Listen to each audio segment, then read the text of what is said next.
তোমাদের ভিতরে যারা অসুস্থ রয়েছেন, যারা পীড়িত রয়েছেন, তাদেরকে কি করো? তাদের চিকিৎসা করো। দাউ মারজাকুম বিসসাদাকাতি, দান সাদকার মাধ্যমে চিকিৎসা করো। অতএব দান সাদকা করলে আপনার যে রোগ ব্যাধি থেকে, অসুস্থতা হতে আল্লাহ আপনাকে মুক্ত করবেন, এ কথা তো আর বলা লাগে না। দান এমন একটি মাধ্যম, আপনি দান করবেন। এখানে আপনার আত্মীয় স্বজন আপনজন মারা গিয়েছে আমেরিকাতে, এখন এখানে দুপুর, আমেরিকাতে এখন রাত্র, আপনি এখানে দান করবেন, কাজ হবে আমেরিকাতে। বান্দা শুধু বলে আমার সম্পদ, আমার সম্পদ, ওয়াইন্না মালাহু মিন মালি সালাসাতুন, অথচ প্রকৃতপক্ষে বান্দার সম্পদ তিনটা। মা আকালা ফাআফনা, ওয়ালাবিসা ফাআবলা, ওয়াতা ফাক্তানা। যা সে খেয়েছে ফুরিয়ে ফেলেছে, যা সে পড়েছে ছিঁড়ে ফেলেছে, আর যা সে দান করে আল্লাহর অ্যাকাউন্টে ব্যাংকে রেখেছে, এটা তার। আপনি খেয়েছেন ওটা আপনি দাবি করতে পারেন, কিন্তু ফ্রিজে যেটা আছে ওটা কিন্তু আপনার না। আপনি যেটা পরেছেন ওটা আপনার বলতে পারেন, কিন্তু যে 10,000 টাকার পোশাক এখনো পরেননি, কোনো এক অনুষ্ঠানে যাবেন বলে রেখে এসেছেন, ওটা এখনো আপনার হয়নি। ব্যাংকে কোটি টাকা আছে, ওটা আপনার না। যেটা আপনি আল্লাহর পথে ব্যয় করেছেন ওটা আপনার অ্যাকাউন্ট, এই অ্যাকাউন্টটা আপনার। এই অ্যাকাউন্টে হাত দেওয়ার ক্ষমতা আপনার পিতার নেই, আপনার মাতার নেই, আপনার ভাইয়ের নেই, আপনার বোনের নেই, আপনার বউয়ের নেই, আপনার প্রতিবেশীর নেই, রাষ্ট্রনায়কের নেই, ওই বিদেশি আরও যারা ইত্যাদি ইত্যাদি বড় রাজা বাদশা রয়েছে তাদেরও নেই। এটা আপনার অ্যাকাউন্ট যা আপনি দান করেছেন। ওমা সিওয়া যালিকা ফাহুয়া সাহিবুন ওয়া তারিকুহু লিন-নাস। এই ছাড়া, এই তিনটা ছাড়া, খেয়েছেন, শেষ করেছেন, পড়েছেন, ছিঁড়ে ফেলেছেন, দান করে আপনার অ্যাকাউন্টে জমা রেখেছেন, এই তিনটা ছাড়া ওমা সিওয়া যালিকা ফাহুয়া যাহিবুন ওয়া তারিকুহু লিন-নাস, এছাড়া যত সম্পদ আছে সব আপনি মানুষের জন্য রেখে যাবেন। মুসলিম মিশকাত 5166 নম্বর হাদিস। ব্যাস, মিলিয়ে নেন। এই হাদিস মিথ্যা প্রতিপন্ন করতে পারলে আর আপনার সামনে খুতবা দিতে আসবো না। আপনি যদি এই হাদিস মিথ্যা প্রতিপন্ন করতে পারেন, আস্তাগফিরুল্লাহ, যে এই সম্পদ ব্যতীত আর কোনো সম্পদ আপনার আছে, আমি আর আপনার সামনে খুতবা দিতে আসবো না। সম্মানিত উপস্থিতি, সময় শেষ হয়ে গিয়েছে, আমি কথা গুটিয়ে নিলাম। দানের উপর আলোচনা করলাম। আসুন, দান সকলকেই করতে হবে। ধনী ব্যক্তিকে করতে হবে, দারিদ্র ব্যক্তিকে করতে হবে, খেয়ে থাকলেও করতে হবে, না খেয়ে থাকলে করতে হবে, ভিক্ষা করে হলেও দান করতে হবে, খেজুরের সাল সম পরিমাণ হলেও দান করতে হবে।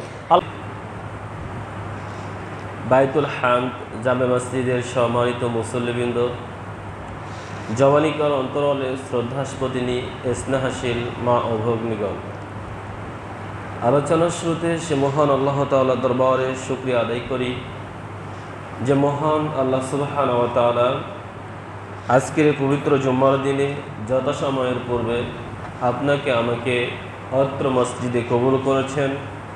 সকলে বলি আলহামদুলিল্লাহ। দুরুদ ও সালাম বর্ষিত হোক রাসূলের প্রতি। সকলে বলি আল্লাহুম্মা সাল্লি আলাইহি, আল্লাহুম্মা বারিক আলাইহি। সম্মানিত উপস্থিতি, আমি আপনাদের সম্মুখে সূরাতুল বাকারা 261 নম্বর আয়াত এবং রাসূল সাল্লাল্লাহু আলাইহি ওয়াসাল্লামের জবান হতে বুখারী মুসলিম মিশকাতের 5166 নম্বর হাদিসটি বর্ণনা করে শুনেছি। তেলাওয়াতকৃত আয়াত ও বর্ণিত হাদিসকে কেন্দ্র করে আমি আমার আলোচনার বিষয় নির্ধারণ করেছি সাদাকা তথা দান। বর্ণিত বিষয়ের প্রতি পবিত্র কোরআন ও সহিহ হাদিসের আলোকে আমার অতীয় ক্ষুদ্র বিদ্যায় এক জনকল্যাণকর সংক্ষিপ্ত আলোচনা রাখার চেষ্টা করব ইনশাআল্লাহ। সম্মানিত উপস্থিতি, আপনারা আলোচনার বিষয় অবগত হয়েছেন। আলোচনার বিষয় হচ্ছে সাদাকা তথা দান। আপনাদের অবগতির জন্য জানাচ্ছি, আমি আপনাদের এই মসজিদে এই চতুর্থবারের মতো খুতবা দিচ্ছি। ইতিপূর্বে 3টা জুম্মা খুতবা দিয়েছি।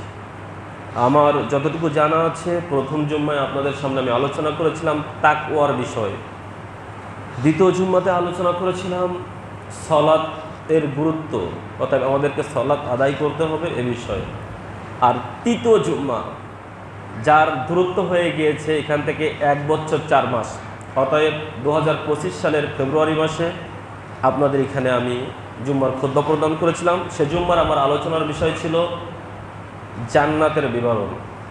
আর আজকে আপনাদের মাঝে আলোচনার বিষয় সাদাকা তথা দান। এটা জাকাত নয়, আপনাকে বুঝতে হবে। জাকাত কিন্তু ধনবান ব্যক্তির জন্য, যার কাছে নিসাব পরিমাণ সম্পদ রয়েছে তার জন্য জাকাত। জাকাত সবার জন্য না। আমার আজকের আলোচনার বিষয় জাকাত না, কিন্তু ধনবান ব্যক্তির জন্য না, ফকিরের জন্য আজকে আলোচনা।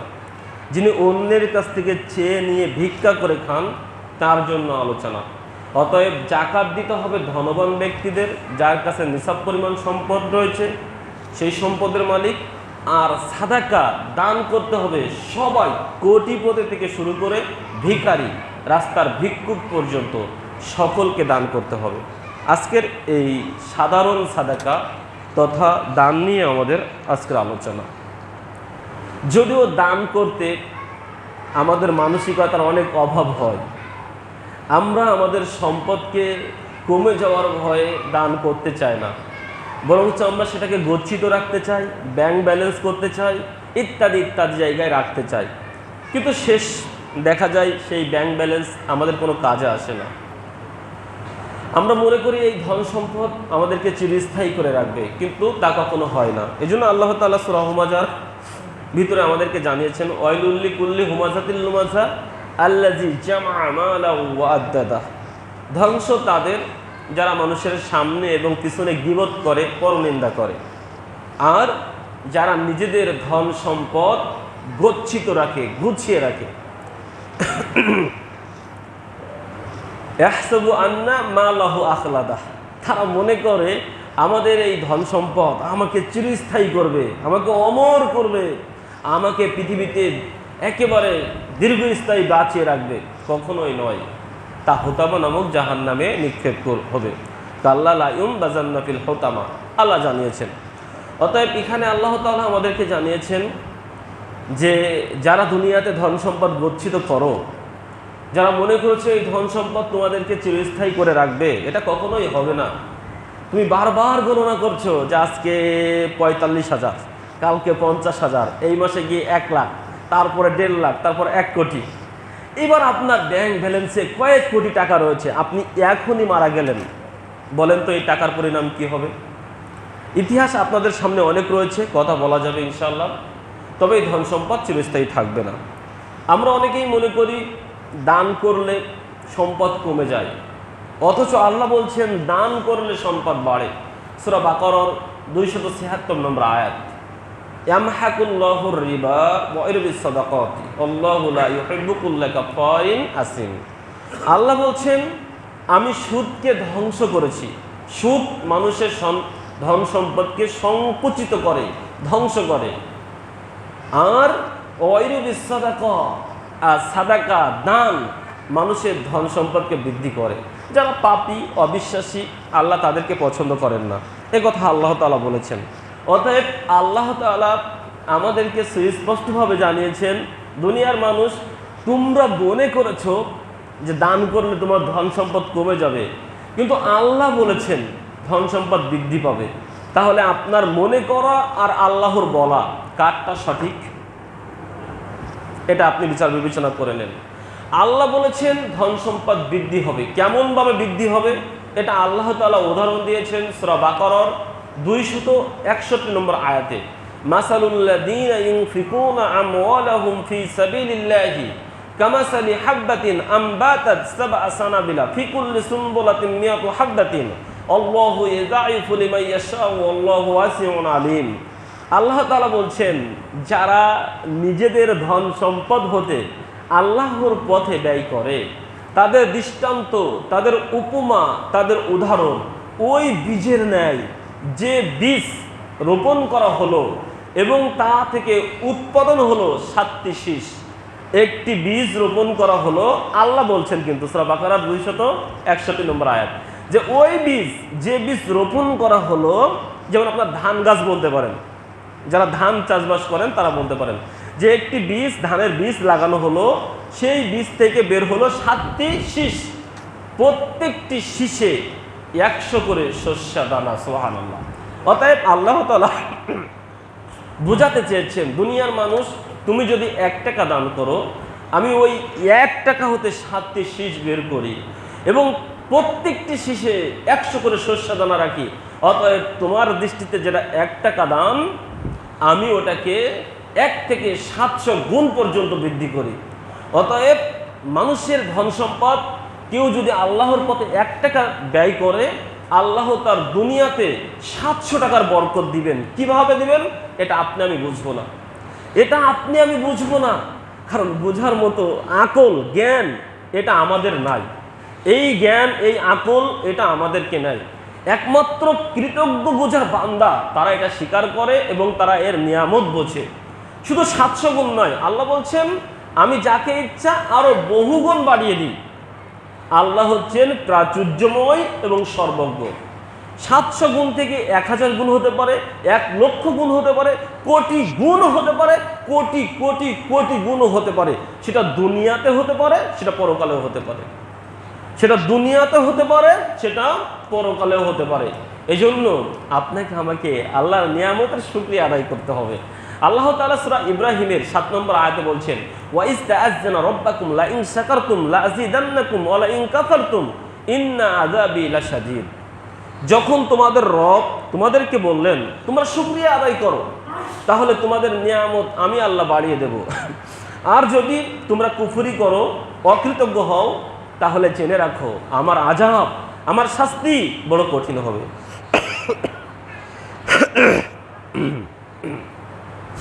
অত্র আয়াতে আল্লাহ তাআলা আপনাকে আমাকে আল্লাহর প্রত্যেকটি নিয়ামতের শুকরিয়া আদায় করতে বলেছেন। আপনি 1 টাকা দান করতে গেলে আপনার বুক কেঁপে যায়। আপনি আল্লাহর যে অক্সিজেন গ্রহণ করছেন, আলো বাতাস গ্রহণ করছেন, আপনার যে চক্ষু, কর্ণ, হাত, পা ইত্যাদি রয়েছে, এই নিয়ামতগুলোর কখনো প্রশংসা করতে আপনি পারবেন? এর দাম আপনার কাছে রয়েছে, এর মূল্য আপনি দিতে পারবেন? সামান্য জ্বর হলে, সামান্য একটি ফোড়া হলে কত না ছটফটানি আপনার ভিতরে, কত না জ্বালাতন আপনার ভিতরে। দুনিয়াটা যেন মনে হয় এক কেজি অতিষ্ঠর জায়গা। সম্মানিত উপস্থিতি, অতএব আপনাকে আমাকে শুকরিয়া আদায় করতে বলা হয়েছে। শুকরিয়া আদায় করলে আল্লাহ নিয়ামত বাড়িয়ে দিবেন। আল্লাহ তো নিয়ামত আপনাকে ওই হাতে হাতে দিবেন না, আল্লাহ নিয়ামত হাতে হাতে দিবেন না। কিছু মানুষের বদ স্বভাব রয়েছে, বদ স্বভাব, যে আল্লাহ তো 1 টাকা দান করলে 700, 1,00,000 ইত্যাদি দান করবেন। এখন যদি আপনি এমন মনে করেন যে আল্লাহ গভীর রাতে দান করলাম, তুমি তো 1 টাকায় 10 লক্ষ টাকা দিবা, ইত্যাদি ইত্যাদি করে এমনভাবে করেন, তাহলে আমারটা দিয়ে দাও, এরকমভাবে যদি আপনি বলেন, তাহলে এটা বোকামি হবে। সম্মানিত উপস্থিতি, আল্লাহ আপনার হাতে হাতে দিবেন না। আল্লাহ যদি হাতে হাতে দেয়, তাহলে আপনার কৃতজ্ঞতার, নিয়ামতের কৃতজ্ঞতার প্রকাশ কম হয়ে যাবে। আল্লাহ বিভিন্নভাবে আপনাকে দিবেন। তার একটা দৃষ্টান্ত মুসলিম মিশকাতের একটা হাদিস রয়েছে। মুসলিম মিশকাতের 1877 নম্বর একটা হাদিস রয়েছে। আবু হুরায়রা রাদিয়াল্লাহু তাআলা আনহু বলছেন, রাসূল সাল্লাল্লাহু আলাইহি ওয়াসাল্লাম আমাদের মাঝে বর্ণনা করলেন, একজন ব্যক্তি খোলা মাঠে দাঁড়িয়ে রয়েছে, একজন ব্যক্তি খোলা মাঠে দাঁড়িয়ে রয়েছে। এমন সময় মেঘমালার ভিতরে একটা আওয়াজ হলো, বলা হলো উমুকের বাগানে পানি দিয়ে দাও। তখন ওই মেঘমালাটা ওই বাগানের দিকে সরে গেল। আমিও মেঘমালার সাথে পিছু পিছু চললাম। হঠাৎ করে একটি কঙ্করময় স্থানে ওই মেঘমালা হতে বৃষ্টি বর্ষণ হলো এবং সেই কঙ্করময় স্থান হতে অনেকগুলো নালা ছিল। সেই নালার মধ্য হতে একটি নালা এই পানিগুলো টেনে নিল। আমি কিন্তু হাদিসের থেকে বলছি, আমি হাদিস নাম্বারও বলেছি। মিশকাত কত নম্বর বললাম? 1877। আপনারা মোবাইলে থাকলে সার্চ দিয়ে দেখবেন। তো ওই পানিগুলো সব একটা নালাতে টেনে নিল। এবার ওই নালা দিয়ে পানিগুলো ছুটে চলল। আমিও ওই পানির পিছু নিলাম যে পানি কোথায় যায় দেখব। অতঃপর দেখলাম যে ওই নালার শেষ প্রান্তে একজন ব্যক্তি তার শেষ কার্য দিয়ে তার বাগানে পানি দিচ্ছে। তখন আমি তাকে জিজ্ঞাসা করলাম যে ভাই, তোমার নামটি কি? তখন উনি বললেন আমার নাম উমুক। তো এই জিজ্ঞাসাকারী বলছেন, যে নামটি আমি ওই মেঘমালার ভিতরে শুনেছিলাম, ওই ব্যক্তিটি ওই নামটিই বলল। তখন ওই বাগান মালিক বলছে, তুমি আমার নাম জিজ্ঞাসা করলে কেন? তো বলছে, আমি এমন মাঠের মাঝে দাঁড়িয়েছিলাম, এই ঘটনাগুলো ঘটেছেন, যে পানি তুমি গ্রহণ করছো এই মেঘমালাকে নির্দেশ দেওয়া হয়েছিল তোমার বাগানে পানি দেওয়ার জন্য। এভাবেই তোমার বাগানে পানি চলে এসেছে। এখন তুমি এমন কি করো যে আল্লাহ তাআলা তোমার বাগানে পানি দেওয়ার জন্য মেঘমালাইকে নির্দেশ দিলেন? তখন উনি বললেন, ভাইয়া জিজ্ঞাসা যখন করলে তখন শোনো, আমি আমার এই সম্পদ যা হয় এটা 3টা ভাগ করি। একটা ভাগ আমি দান করে দিই, একটা ভাগ আমি খাই নিজের পরিবারের মাঝে এটা বিলি করি, আর একটি ভাগ আমি পরবর্তীতে আবার রোপণ করার জন্য সেটা চাষাবাস ইত্যাদি কাজে ব্যবহার করি। এই 3টা ভাগ আমি করি, যার কারণে হয়তো আল্লাহ আমার উপরে এই দয়া এবং রহমত দিয়েছেন। এটা হাদিসের একটা গল্প বললাম। সম্মানিত উপস্থিতি, এই দেখেন, এই ব্যক্তি কিন্তু আল্লাহ তাআলা আসমান থেকে তার বাগানে পানি দিয়ে দেননি, কিন্তু যখন সকলেই পানির অভাবে মরছে, আল্লাহ তার জায়গায় পানি পৌঁছানোর ব্যবস্থা করে দিলেন। কিভাবে? মেঘমালাইকে নির্দেশ করে। আপনার আমারও কিন্তু অনুরূপভাবে আল্লাহ বিভিন্নভাবে সহযোগিতা করছেন। আপনি আমি বুঝতে পারছি না। হয়তো এমনটা হতে পারতো আল্লাহ আপনাকে এমন একটা রোগ দিত, যে রোগটা সারানোর জন্য আপনাকে 5 লক্ষ টাকা ব্যয় করতে হতো, কিন্তু আপনি আল্লাহর পথে ব্যয় করেছেন বিধায় আল্লাহ আপনার এই রোগ থেকে হেফাজত করেছেন। কারণ এটা বাস্তবতা। নবী সাল্লাল্লাহু আলাইহি ওয়াসাল্লাম বলেছেন, দাউ মারযুকুম বিসসাদাকাতি, তোমরা তোমাদের অসুস্থ পীড়িতদেরকে চিকিৎসা করো দান সাদকার মাধ্যমে। তোমাদের ভিতরে যারা অসুস্থ রয়েছেন, যারা পীড়িত রয়েছেন, তাদেরকে কি করো? তাদের চিকিৎসা করো দাউ মারযুকুম বিসসাদাকাতি, দান সাদকার মাধ্যমে চিকিৎসা করো। অতএব দান সাদকা করলে আপনার যে রোগ ব্যাধি থেকে, অসুস্থতা হতে আল্লাহ আপনাকে মুক্ত করবেন, এ কথা তো আর বলা লাগে না। অতএব আপনি আমি বেশি বেশি করে আল্লাহর পথে ব্যয় করব, আল্লাহর পথে দান সাদকা করব। দেখেন, আমরা দুনিয়াবী জীবনে চলতে গিয়ে বিভিন্ন সময় বিভিন্নভাবে এমন কিছু কর্ম এবং কাজ করে ফেলি, যে কর্ম এবং কাজের জন্য আল্লাহ তাআলা আমাদের উপরে অনেক রেগে যান, রাগান্বিত হয়ে থাকেন। এটা স্বাভাবিক একটা ব্যাপার, কারণ আমরা বনি আদম, আমরা পাপ করতে পারি। সাংসারিক জীবনেও কিন্তু তাই হয়, তাই না? সাংসারিক জীবনে আপনি স্বামী একটা কাজ করছেন, যা দেখার কারণে আপনার স্ত্রী আপনার উপর রেগে গিয়েছে, অথবা আপনার স্ত্রী এমন একটা কাজ করেছে যে কাজটি দেখার কারণে আপনি স্বামী রেগে গিয়েছেন, অথবা আপনি সন্তান হিসাবে এমন এক কাজ করেছেন আপনার পিতা আপনার উপরে রেগে গিয়েছে, অথবা আপনি বাপ হিসাবে এমন এক কাজ করেছেন যে আপনার সন্তান আপনার উপরে রেগে গিয়েছে। হয়তো স্বাভাবিক, এটা হতে পারে। ঠিক আপনি আমি আল্লাহর বান্দা দুনিয়াবী জীবনে চলতে গিয়ে হয়তো এমন এক কর্ম, এমন এক কথা, এমন এক কাজ, এমন একটা উঠা বসা আমি করে ফেলেছি, যার কারণে আল্লাহ আপনার আমার উপরে খুব রেগে রয়েছেন। আল্লাহর এই রাগকে ভাঙানোর জন্য, আল্লাহর এই রাগকে মিটিয়ে দেওয়ার জন্য একমাত্র উপায় হচ্ছে আপনাকে দান করতে হবে গোপনে। নবী সাল্লাল্লাহু আলাইহি ওয়াসাল্লাম বলেছেন, সাদাকাতু সিররি তুতফিউ গযবার রব্বি, সাদাকাতু সিররি, গোপনে দান, তুতফিউ, মিটিয়ে দেয় গযবার রব্বি, আল্লাহর রাগকে। সুবহানাল্লাহ। অতএব আপনি আমি যদি গোপনে দান করি, তাহলে আল্লাহর রাগ মিটে যাবে, আল্লাহর ক্রোধ মিটে যাবে। আপনার উপরে আল্লাহ রাগ করে আছে, আপনি এখনই বললেন, চাহ আমি এখনই আল্লাহকে সন্তুষ্টের জন্য, আল্লাহর রাজি খুশি করার জন্য এখনই 50 টাকা দান করলাম, 10 টাকা দান করলাম, 100 টাকা দান করলাম, 500 টাকা দান করলাম। এই যে আল্লাহ সন্তুষ্টির উদ্দেশ্যে এখনই দান করবেন, আল্লাহ এখনই আপনার উপরে খুশি হয়ে যাবে, আল্লাহর রাগ মিটে যাবে এই দান দিয়ে। এটা নবী সাল্লাল্লাহু আলাইহি ওয়াসাল্লাম বলেছেন। এটাই স্বাভাবিক। আমাদের মাঝ থেকে অনেকে চলে গিয়েছেন, তারা মৃত্যুবরণ করেছেন, কবরবাসী হয়েছেন। আমরা মিছে মায়া কত কিছু করি। ওই পূর্বে বলেছিলাম না, কোটি টাকা আপনি রেখে যাচ্ছেন, ব্যাংক ব্যালেন্স করেছেন, আপনি মরে গেলেন, আপনি লাশ, আপনার ওয়ারিশ সেটা গ্রহণ করলো, কি উপকার হবে? বরঞ্চ সেটা ভাগাভাগি নিয়ে মারামারি হবে। এখান থেকে কিছুদিন আগে একটা ভিডিও দেখলাম, ওই মুরব্বী তার ধন সম্পদ কি করেছে অত তো জানি না, তার সন্তানরা তাকে মাটি দিতে দেবে না। ভিডিও আপনারাও দেখেছেন। তার সন্তানেরাই ওই পিতাকে মাটি দিতে দিবে না, কারণ সম্পদ বন্টনের সমস্যা আছে। তাহলে আপনি কোটি টাকা রেখে গিয়েছেন। এই নরসিংদীর হিসাব কিতাব ছিল তো, ওই ব্যাংকার তার বিভিন্ন জায়গায় কয়েকটা বাড়ি রয়েছে, নরসিংদীতে 5 তলা বাড়ি, ঢাকাতে 5 তলা বাড়ি, ব্যাংকে কয়েক কোটি টাকা, মারা গিয়েছেন। তার সন্তানরা তাকে ওই অর্থনৈতিক লেনদেন, কোন ছেলে কত টাকা পাবে, কোন ছেলে কোন বাড়ির মালিক হবে, এজন্য তার লাশ দাফন কাফন হয় নাই, অন্যরা সরকারি জায়গায় দাফন কাফন করেছেন। কিছুদিন আগে আর একটা খবর দেখেছেন, একজন বৃদ্ধ মহিলা, তার ছেলে একজন সচিব, একজন এমন বিদেশ থাকে, একজন ইঞ্জিনিয়ার, এমন কি খবর দেখেছেন না? সেই বৃদ্ধা মহিলা কয়দিন, 1 সপ্তাহ কি 15 দিন, আমার সঠিক তারিখ জানা নাই, ঘরের ভিতরে মরে পড়ে পচে আছে, তার খোঁজ খবর নেওয়ার কেউ নাই। অথচ ওই মা বাবাই তো ওদেরকে সচিব বানিয়েছে, লেখাপড়া শিখিয়েছে, বিদেশ পাঠিয়েছে, ইঞ্জিনিয়ার বানিয়েছে। অবস্থা কি হলো? 15 দিন 10 দিন পড়ে আছে, মা বাবার খোঁজ নেওয়ার কেউ নাই। সম্মানিত উপস্থিতি বলতে চাচ্ছিলাম, এই তো সম্পদ আমরা আমাদের পিতামাতার জন্য ব্যয় করি না, আমাদের আপনজনদের জন্য ব্যয় করি না। তারা মারা গিয়েছেন, তারা চায় আপনি ব্যয় করুন, আপনি দান করুন। তারা কবরের মাঝে অনেক কষ্টে রয়েছেন, হয়তো কবরে জাহান্নামের একটা শাস্তির প্রক্রিয়া তাদের ভিতরে দিয়ে দেওয়া হয়েছে, কবরের উত্তাপ বেড়ে গিয়েছে।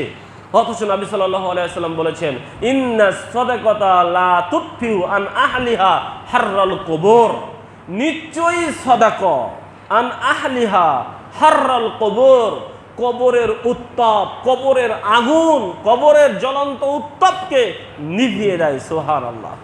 অতএব আপনি এখনই আপনার আপনজন, বন্ধু বান্ধব, পিতা মাতা, যে কোনো মানুষ মারা গিয়েছেন, তাদের কবরে অনেক শাস্তি হচ্ছে হয়তো তাদের কোনো কর্মের কারণে, তাদের কবরে জাহান্নামের অগ্নিশিখা জ্বালিয়ে দেওয়া হয়েছে।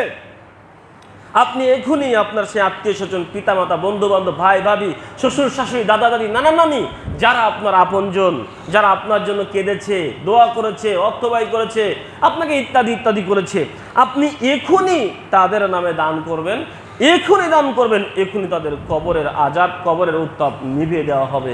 একথা রাসূল সাল্লাল্লাহু আলাইহি ওয়াসাল্লাম বলেছেন।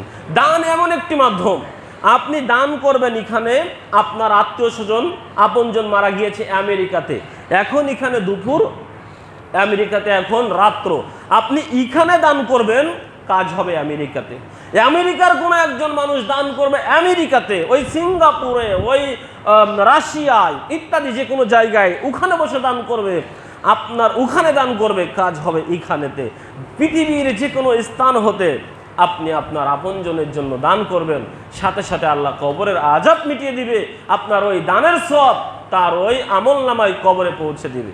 এই জন্য বুখারী মুসলিম মিশকাতের 1950 নম্বর একটা হাদিস রয়েছে, যেখানে মা আয়েশা রাদিয়াল্লাহু তাআলা আনহা বলছেন, আন্না রাজুলান ক্বালা লিন নবী সাল্লাল্লাহু আলাইহি ওয়াসাল্লাম, একজন ব্যক্তি এসে রাসূল সাল্লাল্লাহু আলাইহি ওয়াসাল্লামকে জিজ্ঞাসা করলেন, ইন্না উম্মি তুলিতাত নাফসাহা ওয়া জুন্নুহা লাউ তাকাল্লামাত তাসাদ্দাকাত, আমার মা হঠাৎ করে মারা গিয়েছেন, হঠাৎ মারা গিয়েছেন।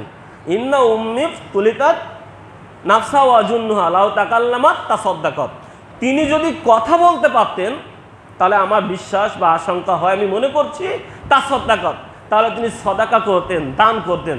কিন্তু হঠাৎ মরে যাওয়াতেই, কথা বলতে না পারাতেই তিনি দানে করেও গেলেন না, দান করার কথাও বলতে পারলেন না। ফাহাল্লাহা আজরুন আন ইন তাসাদ্দাকাত আনহা, এখন আমি যদি আমার ওই মায়ের হয়ে দান করি, সন্তান বলছে কাকে? রাসূল সাল্লাল্লাহু আলাইহি ওয়াসাল্লামকে, যে আমার মা হঠাৎ করে মারা গিয়েছে, তিনি কথা বলতে পারেননি, তবে আমার বিশ্বাস তিনি কথা বলতে পারলে হয় তিনি দান করতেন, না হলে দানের কথা বলে যেতেন। তা আমি যদি ফাহাল্লাহ আজরুন ইন তাসাদ্দাকাত আনহা, আমি যদি আমার মায়ের হয়ে দান করি, আমার মা কি ওই দান পাবে? নবী সাল্লাল্লাহু আলাইহি ওয়াসাল্লাম বললেন, কলা নাম, তুমি যদি তোমার মায়ের হয়ে দান করো তাহলে তোমার মা সেই দান পেয়ে যাবে। সুবহানাল্লাহ। এখন বলেন তো, আপনার পিতা মারা গিয়েছে না, আপনার মাতা মারা গিয়েছে না, আপনি দান করেন? দান করেন? আপনি তো কোটিপতি, আপনি লাখপতি, আপনাকে তো আমি চিনি, আপনার আল্লাহ লাখো লাখ টাকা দিয়েছেন, আপনি কোটিপতি মানুষ, আপনি ব্যাংক ব্যালেন্স করেছেন, কই আপনার মায়ের নামে, আপনার পিতার নামে, আপনার যারা শুভাকাঙ্ক্ষী মারা গিয়েছে তাদের নামে তো কখনো দান করতে আপনাকে দেখলাম না। আপনি ব্যাংক ব্যালেন্স করেছেন কি জন্য? আপনি ভাবছেন আমি আমার পিতামাতার নামে দান করব কেন, আমি এটা গুছিয়ে রেখে যাবো আমার সন্তানের জন্য, তাই না? আমার সন্তানের জন্য গুছিয়ে রেখে যাব, আমার সন্তান খুব ভালো মানুষ, ওর জন্য যদি আমি গুছিয়ে রেখে যাই, আমি মারা যাওয়ার পরে আমার সন্তান আমার নামে মসজিদ বানিয়ে দেবে, আমার নামে কি করবে? মাদ্রাসা বানিয়ে দেবে, আমার নামে প্রতি মাসে মাসে 1000 5000 করে দান করবে মসজিদ বা মাদ্রাসাতে ইত্যাদি জায়গায়। এই জন্য আপনি রেখেছেন যে আমি ব্যয় করলাম না, কিন্তু আমি তার জন্য রেখে যাচ্ছি, আমার সন্তান করবে। তার মানে আপনার চাইতে আপনার সন্তান ভালো। আমার কথা বুঝেননি মনে হয়? আপনার চাইতে আপনার সন্তান ভালো, কারণ আপনি আশা করছেন আপনার সন্তান, আপনি পিতামাতা আপনার জন্য দান করবে, কিন্তু আপনি সন্তান তো আপনার পিতামাতার জন্য দান করছেন না। তাহলে আপনার সন্তান আপনার চাইতে ভালো, তা আপনি দান করছেন না আপনার পিতামাতার জন্য, আর আপনি আশা করছেন যে আপনার সন্তান আপনার জন্য দান করবে। এটা কি করে হতে পারে? কুল্লু শাইইন আরজুল আসলি, প্রত্যেক জিনিস তার মূলের দিকে ধাবিত হয়। ইন্নাকা লা তাজনি মিনা শাওকিল ইনাব, নিশ্চয়ই কাঁটাযুক্ত গাছ হতে মিষ্টি আঙ্গুর আশা করা যায় না। আপনি একটা কাঁচা গাছ, আপনি কাঁটা গাছ রোপণ করছেন, আপনি আপনার হাত দিয়ে আপনার পিতামাতার জন্য, আত্মীয় স্বজনের জন্য 1 টাকা দান করেন না, আর আপনি ভাবছেন আপনার সন্তান জান্নাত থেকে পালিয়ে আসা কোনো ফেরেশতা হয়ে আসবে আর আপনার নামে মসজিদ মাদ্রাসা করবে। কখনোই হতে পারে না, কখনোই হতে পারে না। এটা মনে রাখবেন, তেঁতুলের বীজ লাগিয়ে ছবরি কলা আশা করা যায় না। অতএব আপনাকে বলছি, আপনি আপনার পিতামাতার জন্য দান করুন। আপনি যেমন আপনার সন্তানের উপরে আশাবাদী, আপনার পিতামাতা, আপনার আত্মীয় স্বজন, আপনার শুভাকাঙ্ক্ষীরাও আপনার উপরে অনুরূপ আশাবাদী। আপনি যেমন আপনার সন্তানকে ভালোবাসেন, অনুরূপ ভালোবেসে আপনার পিতামাতাও আপনাকে লালন পালন করেছে। নিঃসন্দেহে বিন্দুমাত্র এখানে কোনো ভুল নেই। আপনাকে এটা মাথায় রাখতে হবে, এটা বিশ্বাস করতে হবে। সম্মানিত উপস্থিতি, আমরা কাঁদতে ভালোবাসি কিন্তু দান করতে ভালোবাসি না। একটা গল্প বলে ফেলি। একজন মানুষের একটা কুত্তা রয়েছে, কুকুর। ও কুকুরকে খুব ভালোবাসে, আর কুকুরও মনিরকে খুব ভালোবাসে। এখন ভালোবাসা কেমন একটু দেখা যাক। সফরে বাইর হয়েছে, হঠাৎ করে পথিমধ্যে কুকুরের খিদা লেগেছে, পানি পিপাসা, খিদা ইত্যাদি জায়গায় উনি পড়ে রয়েছেন এবং মৃত্যু সজ্জায় এক পর্যায়ে। তা পাশে বসে বসে কুকুরের মালিক পাশে বসে বসে কি করছে? কান্নাকাটি করছে। কারণ ওই যে খিদা লেগেছে, পানি নেই, খাদ্য নেই, মারা যাচ্ছে শখের কুকুরটা। এই কুকুরই আমাকে কত পাহারা দিয়েছে, আমার বাড়িতে নাইট গার্ড লাগতো না, এই কুকুরই সারা রাত আমার বাড়ি পাহারা দিয়েছে। আমি যখন সফরে গিয়েছি বিভিন্ন প্রকার হিংস্র জীবজন্তুর আক্রমণ হতে এই কুকুর আমাকে রক্ষা করেছে। এই আপনজন একটা শুভাকাঙ্ক্ষী কুকুর আজ হারিয়ে যাচ্ছে।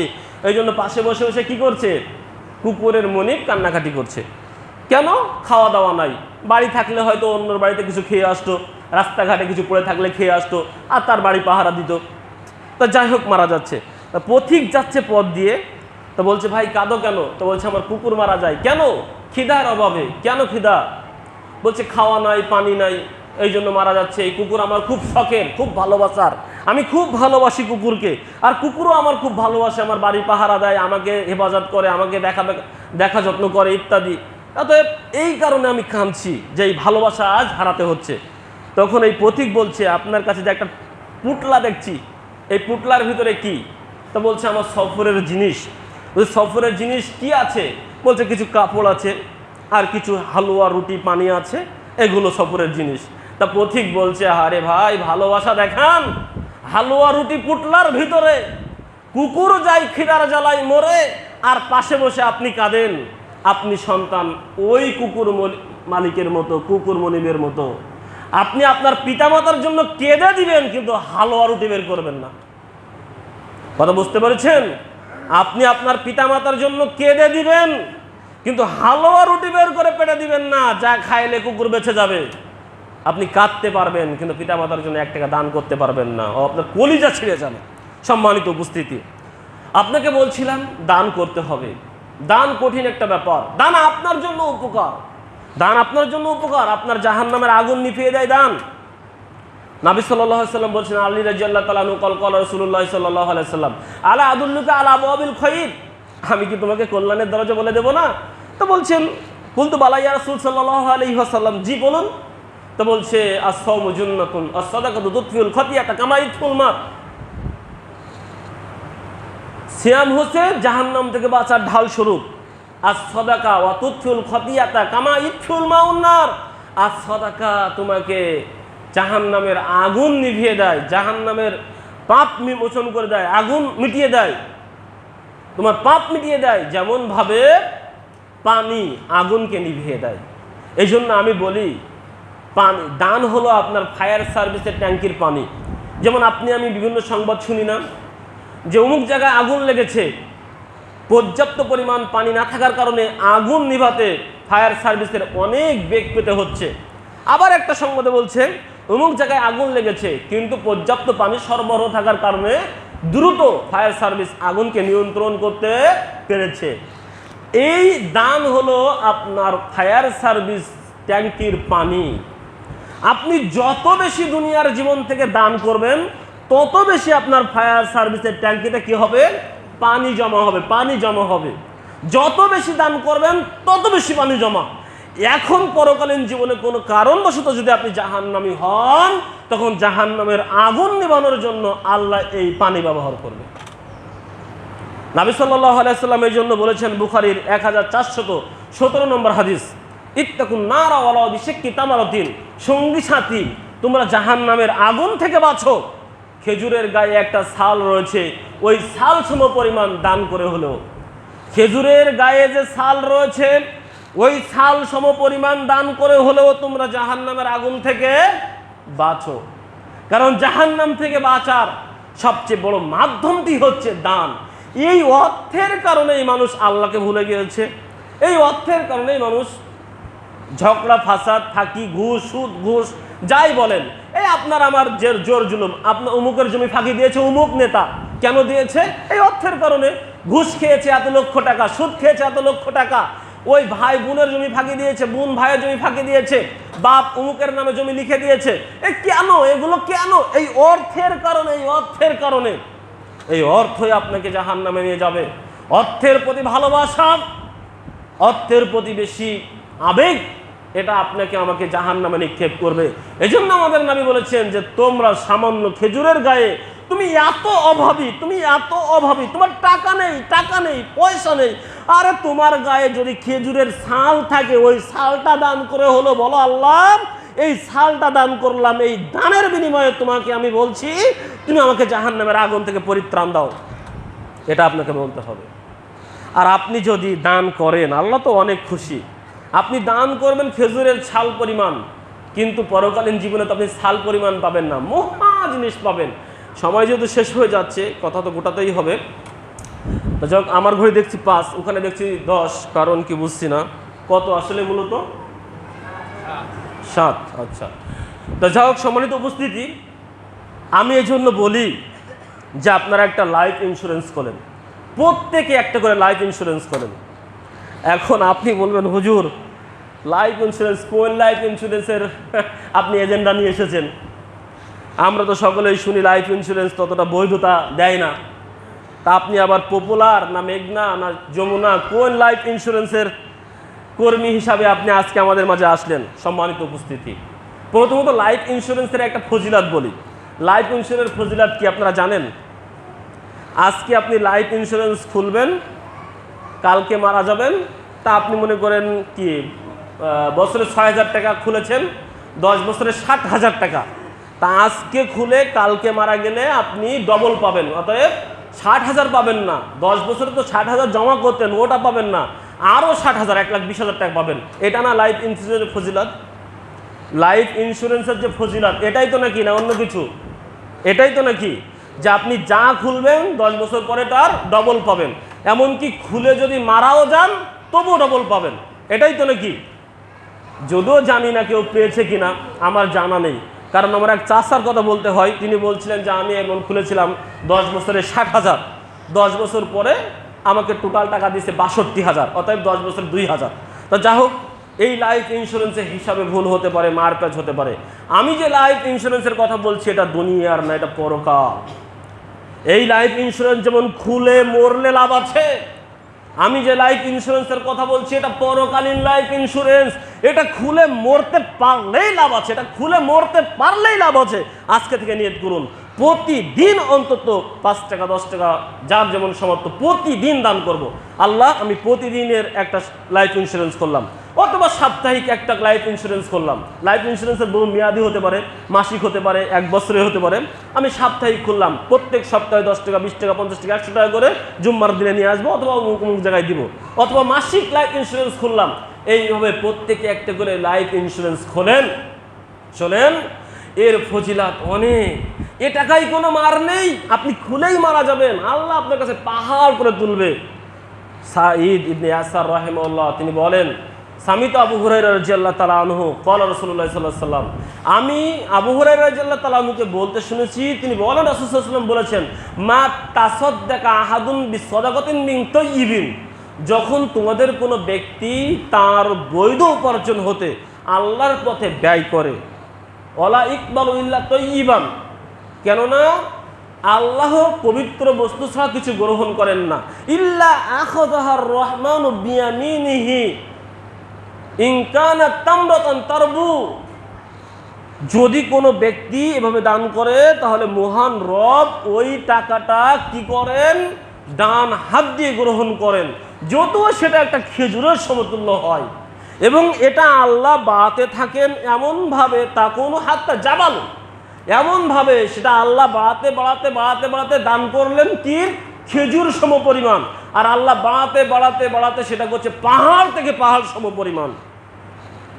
কামা ইউরাব্বি আহাদুকুম ফালুহু ওয়া ফাসিলুহু, যেমনভাবে তোমরা তোমাদের দুধ ছড়ানো গাভী অথবা ঘোড়ার বাচ্চাকে লালন পালন করো, ওই যেমন একটা ঘোড়ার বাচ্চা হলো ওটাকে লালন পালন করছেন, দুধ ছড়ানো গাভীকে লালন পালন করছেন, একটা থেকে দুইটা, দুইটা থেকে চারটা, চারটা থেকে পাঁচটা, পাঁচটা থেকে দশটা, দশটা থেকে 20টা, এভাবে দেখাচ্ছে আপনার বিশাল এক ঘোড়ার বাগান, ঘোড়ার কি খামার হয়ে গিয়েছে, গরুর খামার হয়ে গিয়েছে।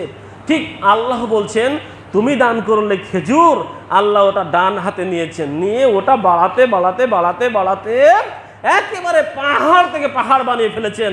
কিয়ামতের মাঠে যখন আপনি আমি বিপদে পড়ে যাব, যখন কেন নেকি থাকবে না, আল্লাহ বলবেন আছে আমার কাছে নেকি। কি নেকি? ওই যে পাহাড় সম পরিমাণ দান, এই দানের নেকি তুমি গ্রহণ করো এবং জান্নাতে যাও। আপনি তো বলবেন আল্লাহ কখনোই তো এত টাকা দান করি নাই, কখনোই পাহাড় সম পরিমাণ দান কখন করলাম, আমার তো এত টাকা কখনো হয়েও নাই, আমি তো এত টাকা দান করিও নাই। আল্লাহ বলবেন, আপনাকে জানাবেন, ওই যে তুমি দানের অজ শুনেছিলে, ওখানে শুনেছিলে খেজুর পরিমাণ দান করলে আল্লাহ ওটাকে পাহাড় সম পরিমাণ করবেন, তো ওই শুনে যে তুমি দান করেছিলে খেজুর সম পরিমাণ, আমি ওই খেজুর সম পরিমাণ দানকে পাহাড় সমমান করেছি, অতএব এটা গ্রহণ করো, জান্নাতি হও। হাদিসটা কিন্তু বুখারীর হাদিস, 7430 নম্বর হাদিস। সম্মানিত উপস্থিতি, সময়ের দিকে লক্ষ্য রেখেই কথা বলা আমাদের উচিত। আমি এই জন্য আপনাদেরকে বলবো, দুনিয়ার কোনো জিনিস আপনার আমার না। আপনি আমি যদি দান করি আল্লাহ বরকত বাড়িয়ে দেয়, সত্যি কথা। আমি ব্যক্তিগতভাবে শেয়ার করছি এই কারণেই, আমার এই কথা দিয়ে যদি আপনি অনুপ্রেরণা লাভ করেন, একজন মানুষ যদি অনুপ্রেরণা লাভ করেন আলহামদুলিল্লাহ ভালো। আমি ব্যক্তিগতভাবে চেষ্টা করি প্রতিদিন যখন মাগরিবের সালাত যেখানেই আদায় করি, সেই জুম্মার কোটাতে, ওই মসজিদের কোটায় 10 টাকা রাখতে চেষ্টা করি। তা আমি হিসাব করে দেখেছি, আমি যদি 10 টাকা করে প্রতিদিন দেই তাহলে আমার 1 বছরে 3600 টাকা দান করা হয়। কিন্তু আল্লাহ যদি চায় আমার একটা জুম্মার খুতবা বাড়িয়ে দিলেই 5000 হয়ে যায়। কথা বুঝতে পারছেন? আমি 1 বছর ধরে 10 টাকা করে দান করলাম, আর আল্লাহ এক জায়গা থেকে ফোন করে বলল একজনের মাধ্যমে, কারণ ওই তো পানি তো আর আমার বাগানে দিয়ে দিবে না, পাগিন নালা তৈরি করে দিবে, আর আমি ওখান থেকে সেচ দেবো। তাই আল্লাহ কারো মনে করে দিল যে অমুককে তুমি বলো যে তোমার মসজিদে খুতবা দিতে হবে। যেমন গত জুম্মায় শরিয়াতপুর থেকে বলছে, আমি অবাক হয়ে গিয়েছি, সাহেব খুতবা দিতে হবে। গিয়ে গেলাম, মসজিদে মনে হয় 30 জন লোক হবে না, এতটুকু মসজিদ। দেখি ভাবলো হাই হাই, আমার কি আরো তো টাকা দিয়ে যেতে হয়, গাড়ি ভাড়া তো যাবেই। আলহামদুলিল্লাহ আসার সময় 5000 টাকা দিয়ে দিয়েছে। বাড়ি আমি খুলেও দেখি নাই যে কত দিয়েছে, বাড়ি এসে দেখি 5000 টাকা। তো দেখেন পানির নালা চলে এসেছে। আমি 1 বছর ধরে দান করলে 3600 টাকা, আল্লাহ আমাকে একটা জুম্মার খুতবা এমন 5000 টাকা দিয়ে দিতে পারে। সম্মানিত উপস্থিতি, এভাবে আপনাকে আমাকে সকলকে দিবে। আমি বাড়িতে আমার সামনে একটা সাদাকা বক্স রেখেছি, যখন যা খুশি আমি ওখানে রাখি। প্রতিদিন রাখতে পারি না, মন চাইলে রাখি। আবার আমি হোমিওপ্যাথি চিকিৎসার ডক্টর 2 জনকে দেই, সেখান থেকে কেউ দিলে ওখান থেকে 2-10 টাকা ওখানে রাখি। তো এইভাবে যদি আপনি আমি রাখার চেষ্টা করি, দেখবেন আল্লাহ আপনার দুনিয়াতে বরকত দেবে, পরকালীন জীবনেও অনেক কল্যাণ দেবে। আল্লাহ আমাদের রুজির কোনো কমতি রাখিনি, সত্যিকার অর্থে এত রুজি আমার রাখছে এইখানে, আমি খেয়েই পারি না। টাকা পয়সা তো ব্যাংক ব্যালেন্স নেই, কিন্তু খেয়ে পারি না। আমার ওয়াইফ বলে আর কত খেয়ে পারা যায়, কাঁঠাল আম কখনো কিনি নাই এই 7 বছরের ভিতরে এখানে এসে। কুরবানির গোশ আপনার ফ্রিজে কতটা আছে জানি না, আমার ফ্রিজে এখনো মনে হয় 7-8 কেজি আছে কিনা এরকম। এই তো ভাইয়ের গোশ খেয়ে শেষ করলাম এই বৃহস্পতিবারে, কালকে। তো এরকম এই যে রুজি, এটা আপনি কল্পনা করতে পারবেন না। কালকে মাহিয়া আর তাহিয়া ইনার নাতি ছেলে এক কাঁঠাল নিয়ে হাজির, নিয়ত করেছি কাঁঠাল খাবোই না, নিয়ে হাজির। ফাতেমা নামে এক মেয়ে, সে গোশত রান্না করে, পোলোয়া রান্না করে, ইত্যাদি 4-5 প্রকার রান্না করে নিয়ে বিকালবেলা হাজির। আমি নিয়ত করেছি সন্ধ্যার পরে ভাত খাবো না, তারপরেও খাইতে হলো। এইভাবে নিয়ত, আপনি রুজি কমতি পাবেন না, আপনি দান করেন না। আপনি আপনার সম্পদ মালি মালি বলছেন। একটা হাদিস অনুবাদ করে শেষ করছি। হ্যাঁ, একটা হাদিস অনুবাদ করি। আবু হুরায়রা রাদিয়াল্লাহু বলছেন, ইয়াকুলুল আবদি মালি মালি, বান্দা শুধু বলে আমার সম্পদ আমার সম্পদ, ওয়াইন্না মালাহু মিন মালি সালাসাতুন, অথচ প্রকৃতপক্ষে বান্দার সম্পদ 3টা। মা আকালা ফা আপনা, ওয়ালাবিসা ফা আবলা, ওয়াতা ফাক্তানা। যা সে খেয়েছে ফুরিয়ে ফেলেছে, যা সে পড়েছে ছিঁড়ে ফেলেছে, আর যা সে দান করে আল্লাহর অ্যাকাউন্টে ব্যাংকে রেখেছে, এটা তার। আপনি খেয়েছেন ওটা আপনি দাবি করতে পারেন, কিন্তু ফ্রিজে যেটা আছে ওটা কিন্তু আপনার না। আপনি যেটা পরেছেন ওটা আপনার বলতে পারেন, কিন্তু যে 10,000 টাকার পোশাক এখনো পরেননি, কোনো এক অনুষ্ঠানে যাবেন বলে রেখে এসেছেন, ওটা এখনো আপনার হয়নি। ব্যাংকে কোটি টাকা আছে, ওটা আপনার না। যেটা আপনি আল্লাহর পথে ব্যয় করেছেন ওটা আপনার অ্যাকাউন্ট। এই অ্যাকাউন্টটা আপনার। এই অ্যাকাউন্টে হাত দেওয়ার ক্ষমতা আপনার পিতার নেই, আপনার মাতার নেই, আপনার ভাইয়ের নেই, আপনার বোনের নেই, আপনার বউয়ের নেই, আপনার প্রতিবেশীর নেই, রাষ্ট্রনায়কের নেই, ওই বিদেশি আরও যারা ইত্যাদি ইত্যাদি বড় রাজা বাদশা রয়েছে তাদেরও নেই। এটা আপনার অ্যাকাউন্ট যা আপনি দান করেছেন। ওমা সিওয়া যালিকা ফাহুয়া যাহিবুন ওয়া তারিকুহু লিন-নাস। এই ছাড়া, এই 3টা ছাড়া, খেয়েছেন, শেষ করেছেন, পড়েছেন, ছিঁড়ে ফেলেছেন, দান করে আপনার অ্যাকাউন্টে জমা রেখেছেন, এই 3টা ছাড়া ওমা সিওয়া যালিকা ফাহুয়া যাহিবুন ওয়া তারিকুহু লিন-নাস, এছাড়া যত সম্পদ আছে সব আপনি মানুষের জন্য রেখে যাবেন। মুসলিম মিশকাত 5166 নম্বর হাদিস। ব্যাস, মিলিয়ে নেন। এই হাদিস মিথ্যা প্রতিপন্ন করতে পারলে আর আপনার সামনে খুতবা দিতে আসবো না। আপনি যদি এই হাদিস মিথ্যা প্রতিপন্ন করতে পারেন, আস্তাগফিরুল্লাহ, যে এই সম্পদ ব্যতীত আর কোনো সম্পদ আপনার আছে, আমি আর আপনার সামনে খুতবা দিতে আসবো না। সম্মানিত উপস্থিতি, সময় শেষ হয়ে গিয়েছে, আমি কথা গুটিয়ে নিলাম। দানের উপর আলোচনা করলাম। আসুন, দান সকলকেই করতে হবে। ধনী ব্যক্তিকে করতে হবে, দারিদ্র ব্যক্তি করতে হবে, খেয়ে থাকলেও করতে হবে, না খেয়ে থাকলে করতে হবে, ভিক্ষা করে হলেও দান করতে হবে, খেজুরের সাল সম পরিমাণ হলেও দান করতে হবে। আল্লাহ রাব্বুল আলামিন আপনাকে আমাকে দুনিয়াবী জীবনের সফলতা, পরকালীন জীবনের মুক্তি, রোগ শোক বিপদ আপদ এবং আমাদের আপনজনকে কবরের শাস্তি জাহান্নাম থেকে মুক্তির জন্য বেশি বেশি বেশি বেশি দান করার তৌফিক দান করুক। এ দাবি এবং দোয়া আপনাদের দরবারে রেখে আল্লাহর কাছে আমাদের জন্য প্রার্থনা করছি, আল্লাহ তুমি আমাদের মনকে এমনভাবে করে দাও যেন আমরা বেশি বেশি তোমারই জন্য, তোমার সন্তুষ্টির উদ্দেশ্যে দান সাদকা করতে পারি। ইয়া মুকাল্লিবাল কুলুব সাব্বিত কলবি আলা দীনিক। হে অন্তরের জমি, হে অন্তরজমি, অন্তর পরিবর্তনকারী মহান সত্তা আল্লাহ, তুমি আমাদের হৃদয় এবং মনকে তোমার দ্বীনের দিকে ফিরিয়ে দাও, কবুল করে নাও। আল্লাহুম্মা আমিন। আকাউলি হাযা আস্তাগফিরুল্লাহ ওয়া লাকুম। আসসালামু আলাইকুম ওয়া রাহমাতুল্লাহ।